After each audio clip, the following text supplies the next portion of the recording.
All right, guys, welcome to another episode of Chill and Chat with Deji. Man, you guys are awesome. We are on 100 subscribers now. Actually, more than 100 subscribers. We hit 100 subscribers like last week, I guess. Huge shout out to every single person that has subscribed to my channel and that is contributing to the growth of the channel in a way or the other. Thank you so much, guys. I appreciate the love. I appreciate the support every single time. So today we'll be talking about something very important in photography, and it has to do with cash money. I know you guys will want to hear that, right? So before we start, kindly subscribe to my YouTube channel. If you haven't done that yet, please hit the subscribe button right now.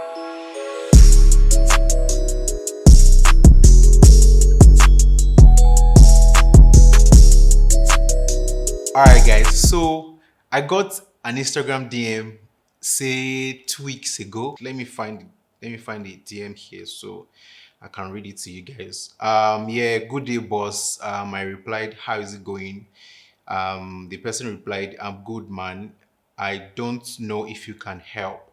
I kind of need a guide in creating my own price list for fashion outlook shoots.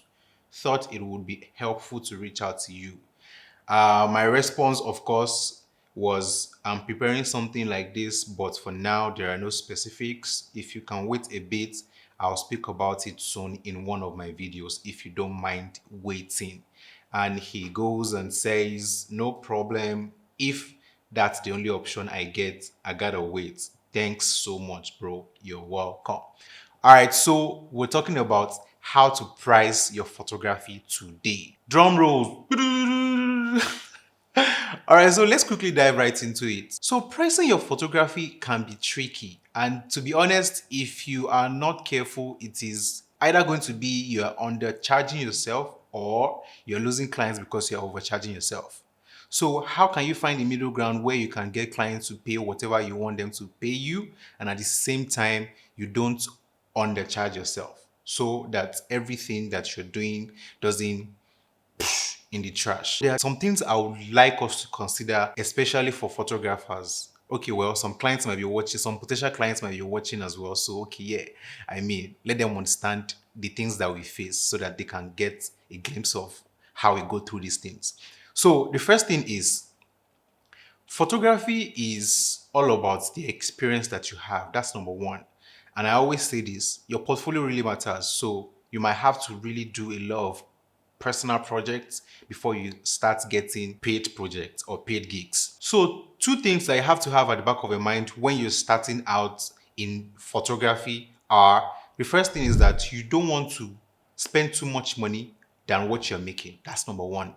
Number two is that you have to build your portfolio to a certain extent that is going to help you to charge your clients or your potential clients any amount of money you want to charge them. And when I say any amount of money, I'm not saying that, of course, blow it off the top of the roof that they will now run away or they will not want to book you for whatever they want to book you for. That's what I'm saying. But I mean, what you see, what you get, right? So if the clients see the things that you do, they are more impressed, right? That's the word. They are more impressed to come to you to come book you for stuff or book your services. So today I'll be talking about 5 different things that you have to consider when you're creating a formula to price your photography. Let's put it that way. The first thing is cost of materials or cost of the things that you need to carry out the project. And there are a lot of things that come together to carry out a project that a client gives you. One of those costs is the price of shipping or the price of delivery. I mean, like when you print something for your clients and you want to send to them, you have to calculate that, right? How much you spend on your equipment, how much you bought your camera, how many cameras do you use to shoot, or how many cameras are you going to use to shoot the particular project. You're going to fuel your car or you're going to take Uber to the location that you want to go shoot at. That's another thing. You have to consider that logistics. How much you're paying for your studio or your office. If you are going to hire some people to go help you on set or to carry out the project in question, put that into consideration as well. How much are your lights? How much are the backdrops you'll be using? How much are your light stands? How much are your tripods? Like there are a lot of things that you have to put into consideration when you want to calculate the cost of running your business or cost of materials that you'll be using on the project. That's one. Number two is cost of labor and time. Honestly, when you start photography business, that is when you understand the popular saying, time na money, because you spend your time on every single thing that you have to do. Shooting, you spend your time. Post-production, you spend your time. Talking to your client or meeting up with your client to start a project, you spend your time. Planning the shoots, creating mood boards, creating storyboards, um, setting up reminders, researching on the project and stuff like that, creating color palettes, deciding on what to use or deciding on the set or deciding on how to build the set and things like that. You spend your time. Shooting the day of shoot, you spend your time to shoot, you spend your time to direct the models, you spend your time to direct your clients, you spend your time to set up the lights, you spend your time to set up your backdrops, you spend your time to do a lot of things. Post-production, you spend your time to edit, you spend your time to resize, you spend your time to actually attach these photos to send to your clients via Gmail, via Pixie whatever you use. You spend your time in all of that. So you have to put that into consideration. The cost of labor, the cost of time, the cost of the people that you're going to hire to help you to do these things, just in case you're a photographer and you're not a retoucher. In instances where you have to go photograph the project and you send to someone to retouch for you, or in instances where you actually even have to bring people that will go set up lights for you, that will go set up the location, that will go make everything prim and prom for you. Like all those people, they come together in the cost of time and the cost of labor that you put into the production. So you have to consider that as well. So how much you charge people for your time is up to you. And how much value you put on your time, that's up to you as well. And here is something I would like to share with you. Try as much as possible to run away from those smaller jobs that come every single time because you think that the more they come, the more money you get. Try to look for those bigger jobs that will help you not burn out easily.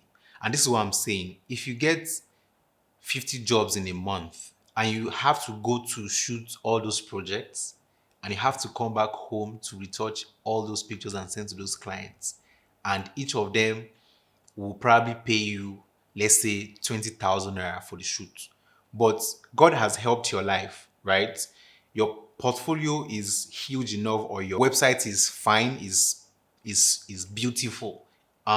So you have gotten the clients that wants to hire you and pay 100K for a job. Wouldn't you rather go for the 100K job that is just once in like 2 weeks and run away from those petty jobs that will keep burning you out and that you keep stressing and all of that? At the end of the day, in a month, you're making just 100K over those like 10 jobs that you're going to take. So another thing you want to do is you want to add your profit to all these things that I already outlined for you. I mean, like, the reason why you're doing the business is to make money, right? If you've added all those things that will be needed to carry out the operation or to carry out the project, then you add the jara or you add your own profit on it. I mean, like the money that you want to keep in your pocket, the money you want to have to do fresh boy, or the money you want to have to maybe purchase some other equipment or some other gadgets. But I strongly advise you that your profit margin should be put into some other stuff, maybe an investment thing, or you save it for some other stuff, or maybe your rent, whatever you want to do with it. Don't put it back in photography, because I mean, before you know it, you just constantly put money back in your photography business. At the end of the day, you just feel like you've been working and you have nothing to show up for it, or you can't live life or chop life. So you have all these things now. You now have to add tax to that.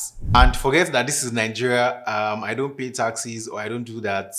You should be paying taxes. That is the honest truth. If your business is registered, it is required of you to pay taxes. I don't want to pay. Nigeria is bad. Yeah, yeah, yeah, yeah, yeah. That's up to you. If you want to do that, fine.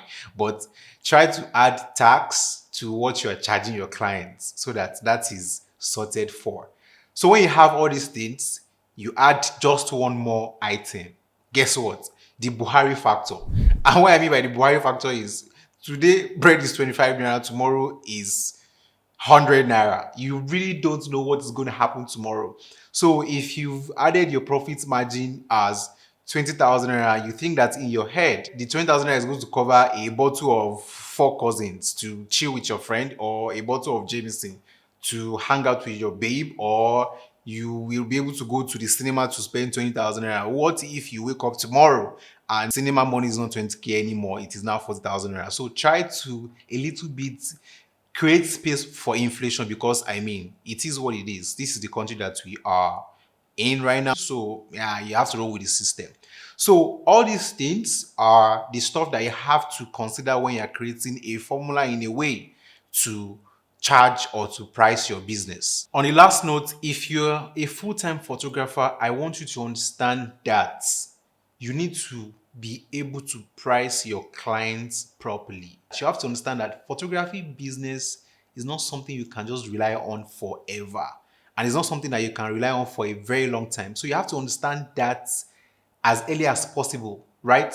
You have to understand that you won't get jobs every time. You won't get jobs every time. So the jobs that you get, you have to optimize those jobs. You have to be able to save, you have to be able to invest from those jobs. Okay, so those are my 2 cents on how to price your photography business. If there are suggestions, or if there are comments, or if there are things that you would love to add, please drop it in the comment section. I'm so open to people's opinions on these situations. If you have any topic that you would love me to touch on, kindly drop me a comment, or you can send me an Instagram DM. If you love this video, you know what to do. Kindly hit the subscribe button, share this video with your friends, share this video with your guys. Till we see again, let's get it.